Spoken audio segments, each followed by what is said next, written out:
જૂનાગઢનો આ એ દામોદર કુંડ છે કે જ્યાં નરસિંહ મહેતા રોજ સ્નાન કરવા આવતા અને ભગવાન ઇન્દ્રેશ્વરની પૂજા કરતા હતા. એક લોકવાયકા મુજબ એવું કહેવાય છે કે ભગવાન શ્રી કૃષ્ણએ પણ અહીંયા 52 વખત આવવું પડ્યું હતું.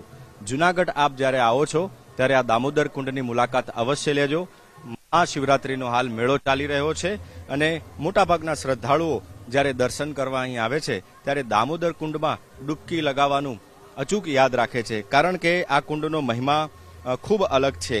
એક લોકવાયકા મુજબ એવું પણ કહેવાય છે કે 12 માસ ગિરનાર પર્વત પરથી અવિરત પાણી જંગલો અને ગિરનારના વૃક્ષોના કંદમૂળ સ્પર્શ કરી આ દામોદર કુંડમાં જે તે સમયે આવતું હતું.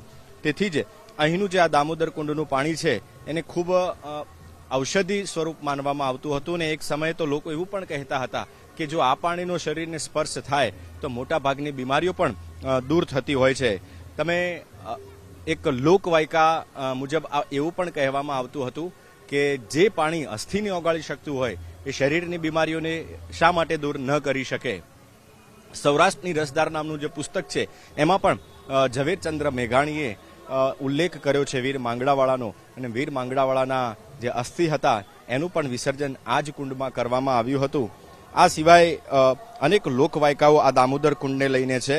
કહેવાય છે કે બ્રહ્માએ તથા ઇન્દ્રએ આ તીર્થમાં ઘણા યજ્ઞો કર્યા, એમ બધા દેવદેવીઓ ઉપસ્થિત રહેલા અને દરેકને પોતપોતાના સ્થાનમાં તીર્થ સ્નાન કરવાની ઈચ્છા થઈ અને આથી બ્રહ્માજીએ પોતાના કમંડલમાંથી ગંગાજીને પ્રગટ કરીને પધરાવ્યા. બીજા તીર્થોને પણ ત્યાં બોલાવ્યા. આમ આ કુંડમાં ગંગા, યમુના, સરસ્વતી, નર્મદા, સિંધુ, કાવેરી, ક્ષિપ્રા, ચમર્ણવતી, ગોદાવરી જેવી નદીઓએ ત્યાં વાસ કર્યો અને બ્રહ્માના નામ પરથી જ આ કુંડનું નામ બ્રહ્મકુંડ પડ્યું છે. બ્રહ્માના વચનથી સૌ દેવતાઓ અહીં દામોદર સ્વરૂપે બિરાજ્યા અને તેથી આ તીર્થ દામોદર તરીકે ખૂબ પ્રસિદ્ધ અને જાણીતું થયું હતું. નરસિંહ મહેતાએ પણ અહીંયા ખૂબ સ્નાન કર્યું રોજબરોજ જ્યારે અહીંયા પૂજા કરવા માટે આવતા હતા ત્યારે, અને એ જ રીતે જે વર્ષોથી આવતી પરંપરા છે એને ભક્તોએ પણ જાળવી રાખી છે.